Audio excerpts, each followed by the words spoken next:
The movie starts in the early 21st century, where 4% of the population possesses extraordinary powers known as powers.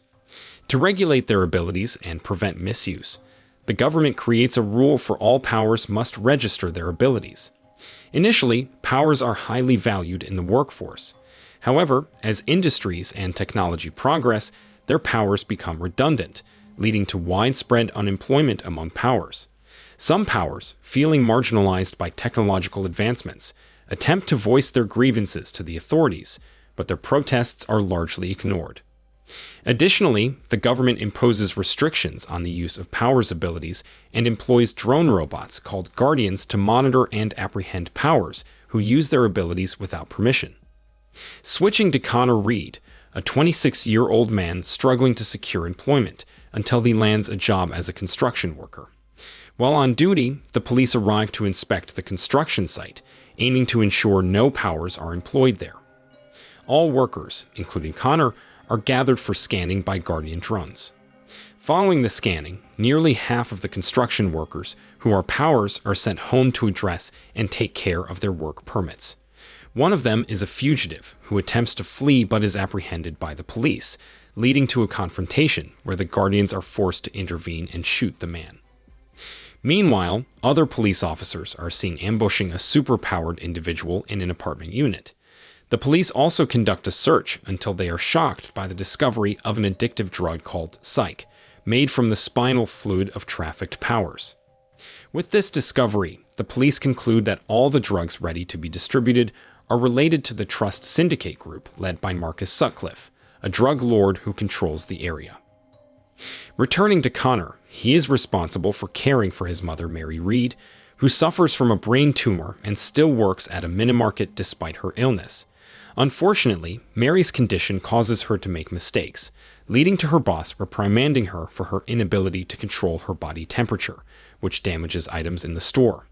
Witnessing his mother being scolded, Connor becomes upset and nearly uses his powers to defend her.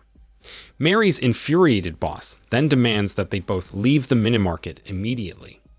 Upon returning home, Connor suggests that Mary undergo treatment to recover, but she refuses because they both do not have the money to pay for her medical expenses.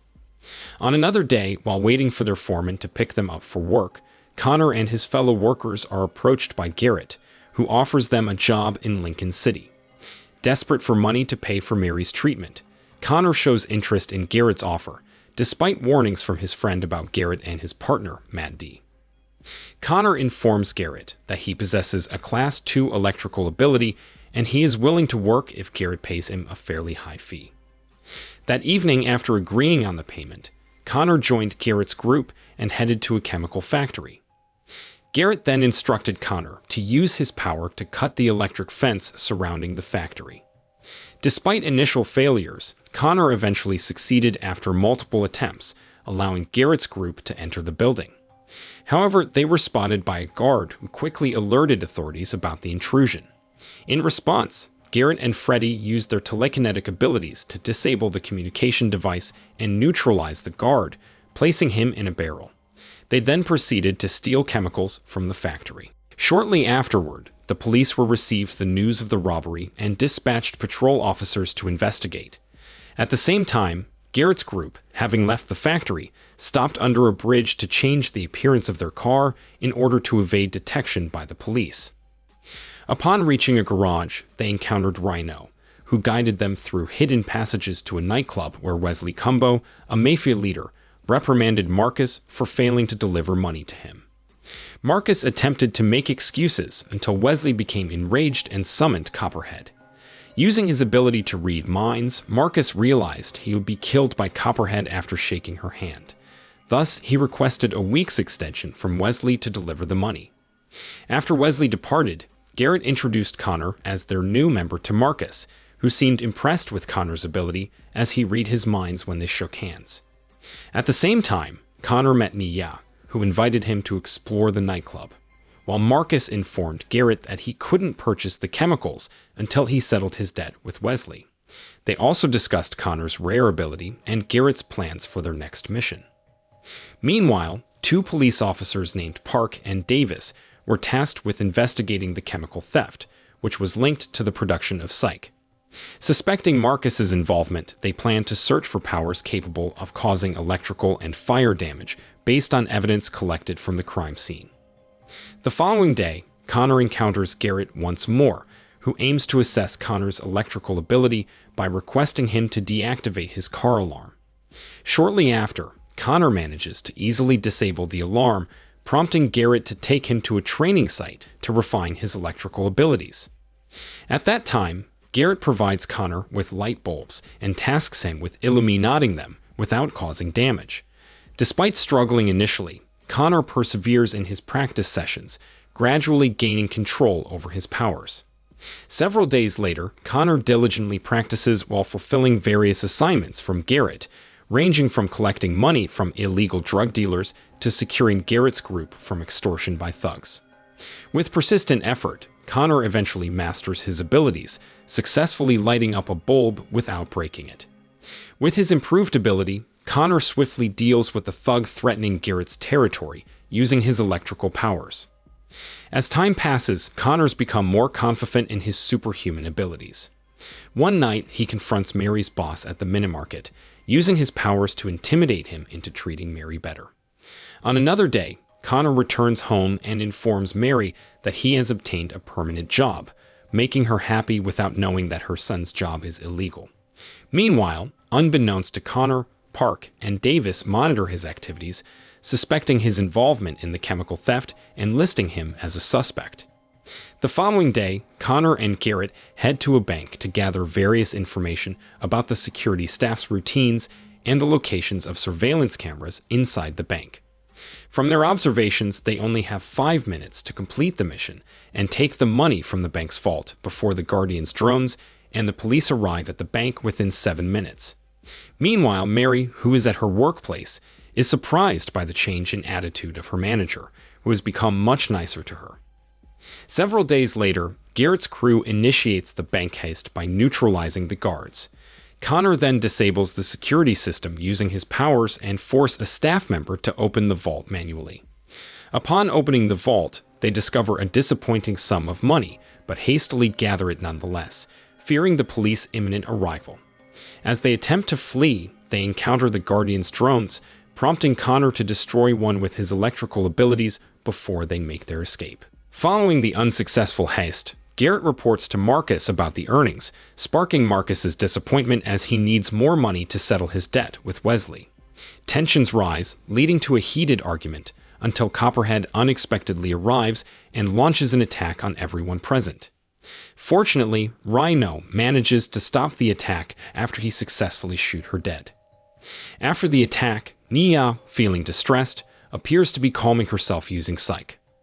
Upon spotting Connor entering with an injured arm, Nia swiftly steps in and employs her healing powers to heal his wound.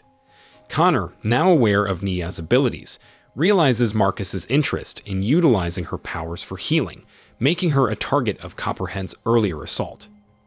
Upon returning home, Connor faces Mary's anger upon learning of his illegal job.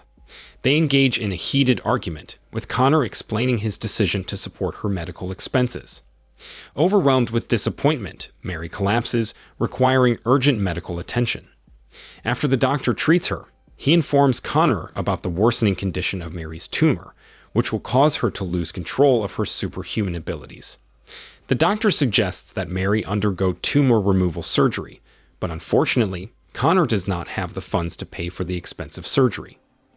Upon leaving the hospital, Connor is surprised by the presence of Park and Davis, who then take him to an interrogation room to question him about his involvement in the chemical factory theft case. Despite their attempts to provoke him by mentioning his deceased father and his mother's costly medical treatment. Hearing this, Connor's emotions seem to reach a boiling point, and Park, realizing this, tries to calm him down and warns Connor that Marcus is a very cruel criminal. He also reveals the police's plan to dismantle the psych trade for $4 million and asks Connor to provide information about Marcus's psych business, promising help with Mary's treatment in return. However, Connor refuses to betray Marcus and insists he's not involved in the case, leading to his release. Shortly after leaving the police station, Connor encounters Garrett, who takes him to meet Marcus after learning of Connor's arrest. Upon arrival, Marcus scans Connor's mind to ensure he didn't disclose any secrets to the police. At that moment, Marcus is relieved because Connor did not provide any information about his illegal business, while Connor then informs Marcus and others about the police plan to destroy some psych. Marcus then offers a deal for Connor to help him retrieve the confiscated psych, and in return, Marcus must hand over Nia to Connor. At the same time, Garrett also requests a deal from Marcus so that they are no longer boss and subordinate, but rather partners who will control the entire distribution area of psych. A few days later, the operation to retrieve psych begins, with Garrett's team collaborating with Marcus's henchmen, awaiting the arrival of the police vehicle transporting the illegal drugs. When the targeted vehicle arrives, escorted tightly by Guardian's drones, Garrett strategically blocks it with a truck, allowing Connor to disable the guarding officers with his powers. After neutralizing the officers, Mad D and Freddy swiftly seize the psych from the vehicle and hand it over to Rhino. Unfortunately, the Guardians appear and begin firing, resulting in Mad D being shot dead, while Freddy, also wounded, manages to survive after Garrett saves him using telekinetic power. Quickly, Garrett and Connor rush Freddy to the hospital in a stolen car, but due to the severe gunshot wounds, Freddy doesn't survive before reaching the nearest hospital. Connor appears angry and blames Garrett for the deaths of Freddy and Mad D, considering Garrett too greedy for wanting all the psych without considering the safety of their colleagues. Tuning to Rhino, who has returned to the headquarters and delivers all the psych briefcases to Marcus, which pleased Marcus with the outcome. Despite obtaining the desired psych, Marcus plans not to hand over Nia to Connor as agreed upon previously. He cites Nia's father's debt to him as a reason for not giving her to Connor. Upon discovering Marcus's betrayal, Connor decides to meet Park at a restaurant and offers to work together to capture Marcus. Connor even agrees to be shot dead in the ambush because he feels his life won't matter after Mary's death, with her slim chances of recovery. Park agrees to the partnership, and they strategize the ambush on the city's primary psych dealer. Meanwhile, at Marcus's headquarters, he falls ill and calls upon Nia to heal him. As Nia begins using her powers, they are interrupted by police sirens and a sudden power outage. Shortly after, the police arrives to ambush them, prompting Marcus, Rhino, and Nia to attempt an escape through a secret route. However, Garrett, part of the ambush plan, intercepts them. After Garrett shoots Marcus, a duel ensues between Garrett and Rhino, who possesses superhuman abilities to protect himself from being easily injured. Fortunately, with the help of Connor, who arrives promptly, Garrett manages to finish off Rhino. At the same time, the dying Marcus again asks Nia for help, and unexpectedly, Nia does not heal him, but instead grabs the pistol Marcus is carrying. Seeing this, Garrett immediately eliminates Marcus before leaving the place before the police find him. Upon learning about Connor's plan to have her heal Mary, Nia reveals her ability to transfer injuries rather than heal them. Despite her explanation, Connor insists and even threatens her with a gun to comply. Upon arriving in Mary's hospital room, Nia begins transferring Mary's illness to herself, until Connor suddenly stops her after remembering all of Mary's advice to always do good to others. Shortly after, Mary briefly regains consciousness before passing away. Meanwhile, Park and Davis discover the bodies of Marcus and Rhino, achieving success in eliminating the psych dealers. They receive recognition for their efforts from the police. Meanwhile, Garrett settles Marcus's debt with Wesley by handing over the psych, hoping to continue their cooperation in illegal activities. On the other hand, as an apology, Connor gives Nia a car to leave the city, which she appreciates before visiting her father in prison. While Connor, intending to surrender, visits Mary's grave, promising to honor her wishes and be a better person after his release from jail. 5 years later, a young man named Tarak, who works for Garrett as a psych dealer, is seen pondering how to get the money to send his younger sister, Pavani, to school. One afternoon, Tarak tries to show Garrett that he is getting better at his camouflage ability, hoping Garrett will raise his pay every time he successfully completes a sales transaction. Unfortunately, Garrett rejects the request, and when Tarak tries to insist, Garrett's henchmen immediately stop him from bothering Garrett, who leaves the room to attend a presentation by a police officer from a distance.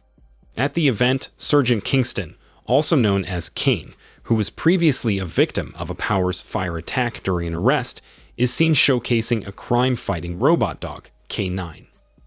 The robot was created in response to citizens' complaints about the overly aggressive Guardians robots, which have caused many innocent Powers to become victims of the Guardians' shootings. King explains that K9 is designed to handle crimes involving Powers more humanely, attacking only if suspects are armed and retreating if the target raises their hands to surrender. Pavani, who is also interested in the technology, watches King's presentation because she also has superhuman powers like her older brother. At night, Garrett instructed his Hankman to deliver a sum of money to bribe King, ensuring their group wouldn't face police arrest. To avoid suspicion, the money was left in an old building for the sergeant to collect later. Unexpectedly, Tarak secretly trailed Garrett's Hankman's vehicle, and after they left, Tarak took the money before King could retrieve it. Shortly after, King and his henchmen arrived and were angry because they couldn't find the money that Garrett had promised earlier. King then ordered his henchmen to search the area for the thief, while Tarak hastily fled to evade King's pursuit. At the same time, Pavani, worried because her brother hadn't returned, decided to look for him.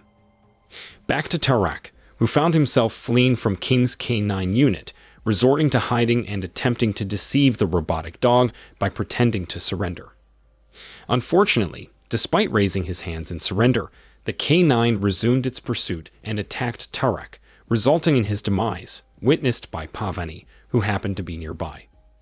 Pavani, horrified by her brother's fate, screamed, drawing the attention of the K9 towards her and accidentally causing her to unleash her superhuman ability. The following morning, at his office, King inspected the malfunctioning K9 system following its activities from the previous night. Strangely, the IT team couldn't determine what actually happened to the robot dog. They could only retrieve the final video recording, showing the K9 was about to attack Pavani before malfunctioning. They concluded that Pavani must possess extraordinary electrical abilities. Upon hearing this explanation, King promptly dispatched several police officers to apprehend her. Meanwhile, Connor, who is being released from prison, leads a simple life, working as a janitor at a youth community center and trying to make amends for his dark past. Despite possessing superhuman abilities, Connor refrains from utilizing them in his duties. Whenever Mina, the center's owner, inquires about Connor's well-being, he consistently expresses his contentment with his job. One day, while cleaning behind the building, Connor was startled by Pavani, who was frightened and seeking refuge in the warehouse. Without hesitation, Connor escorted Pavani to Mina's place, where she finally revealed the events that led her to hide in the warehouse. During their conversation, they heard knocking at Mina's door, signaling the arrival of the police. Realizing the situation, Mina urged Connor to take Pavani away, while she planned to confront the police, diverting their attention from Pavani, who was suspected of damaging one of the K9 robots. Shortly after, the police officers who arrived seemed to be arguing with Mina, who refused to let them in. Connor took the opportunity to quickly take Pavani away through the back door. With nowhere else to go, Connor brought Pavani to his apartment to hide for a while. At that time, they watched a news broadcast reporting Tarak's death due to a psych overdose, even though he died after being attacked by the K9 robot, which injected a substance into his body. Pavani, enraged by the misinformation, unintentionally unleashed her electric powers. After her anger subsided and she regained control of her power, Pavani suddenly heard the radio signal in the police car that had surrounded Connor's apartment. Fortunately, when the police were about to enter Connor's apartment, he tried to deceive them and then took Pavani away from his apartment. At that moment, Connor was confused about hiding Pavani, until he finally decided to ask Garrett for help in providing a fake identity, money, and a safe hiding place for someone. Garrett understood that the forged identity would be for Pavani, now a fugitive sought by the police in connection with Tarak's case. During their conversation, Garrett proposed that Pavani join his group under the condition that all memories related to Tarak's death be erased, so that the police would stop hunting her. With no other choice, Connor agreed to the idea and tried to discuss it with Pavani. Upon learning of the proposal, Pavani initially rejected it, so Connor tried to persuade her that it was the sole means of evading the police pursuit. Eventually, Pavani agreed and accompanied Connor to meet Garrett's associate, Pamara, who possessed the ability to manipulate memories. When Pamara touched Pavani's hand, she began to enter Pavani's memories. When Pamara tried to erase all memories of Tarak, Pavani refused, but she couldn't resist because she couldn't move during the memory erasure process. Aware of the situation, Connor intervened to halt Pamara, but encountered interference from Garrett's henchman, who had the power of fire. Connor then directed his opponent's fire power to the fire detector, causing the device to automatically release water that soaked the room. From the puddle of water, Connor incapacitated everyone with his electric power and then led Pavani to escape. They both returned to Mina for urgent assistance, intending to transport Connor and Pavani to the city's outskirts, unaware that Mina's car was being tracked by the Guardian's drone. King, who monitored Mina's movements, deliberately contacted Garrett and instructed him to thwart Pavani and the others' escape plan. This was a test to assess the continued cooperation between him and Garrett. In order to maintain his growing business, Garrett agreed to King's request. Not long after, Garrett's grup located Mina's car and trapped the trio. Threatening them with his weapon, Garrett's actions were observed by the Guardian's drone camera conducting surveillance. Speaking to Connor, Garrett revealed his mission to eliminate Pavani, an act that Connor attempted to thwart. Garrett seemed desperate with Connor's decision, especially since he didn't want to harm Connor, who had been a former comrade in the past. Meanwhile, the Guardians, interpreting Garrett's lack of compliance as hostile, opened fire, resulting in fatal wounds for 2 of Garrett's associates. Mina was also hit, but her body shield power saved her from a fatal injury. Unfortunately, Garrett was also shot in the chest, forcing him to collaborate with Connor to escape. At that moment, Mina agreed to Garrett's offer, even deciding to sacrifice herself so that Connor could take Pavani away. Without hesitation, Mina stepped forward and deliberately became a shield so that Connor and the others had a chance to leave. Mina was then shot repeatedly by the Guardians, and as she lay dying, King arrived and offered a deal to bring medical teams to save her on the condition that she provide information about Pavani and the others. Mina refused, even spat at King, choosing to die rather than betray Pavani. Angrily, King left the severely wounded Mina behind. Meanwhile, Connor led Pavani and Garrett to the abandoned Lincoln orphanage, where Garrett had grown up. There, Garrett asked for Connor's help to remove a lodged bullet from his body, while Connor stressed the urgency of leaving for the border to evade the Guardians. However, Pavani had a different perspective, expressing her desire to resist rather than flee, believing that running away wouldn't resolve her problems.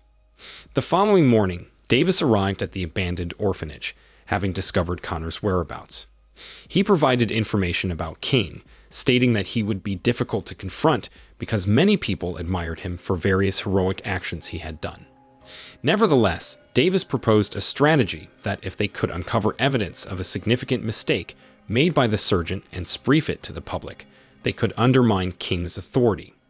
Upon hearing this, Pavani revealed her capability to access and transfer data from one device to another, so they needed King's K9 robot, which stored various important data about him. Therefore, they began to devise a plan to infiltrate King's house. After some time, Connor and Garrett arrived at King's house, pretending as police representatives, offering assistance for King's rumored election campaign. King's wife, Stephanie, unaware of her husband's illegal activities, appeared to welcome Connor and Garrett. Shortly thereafter, when King returned and stowed his K9 robot in the shed, Pavani initiated her plan to access the robot's data. Meanwhile, King was taken aback by Connor and Garrett's presence, realizing they had intentionally trapped him. Unable to act against Garrett's telekinetic control of a knife, King found himself in a powerless position. At the same time, Pavani activated the K9 robot and began extracting its data, triggering an automatic alert to the IT staff at headquarters, who attempted to notify King through radio communication and his cell phone. Unfortunately, King couldn't do anything as he didn't want to endanger Stephanie. Shortly after, the IT staff called King's home phone, prompting Stephanie to answer it. Seizing the opportunity, Connor requested permission to use the restroom, so King and Garrett both attempted to attack each other by directing knives toward each other using their telekinetic powers.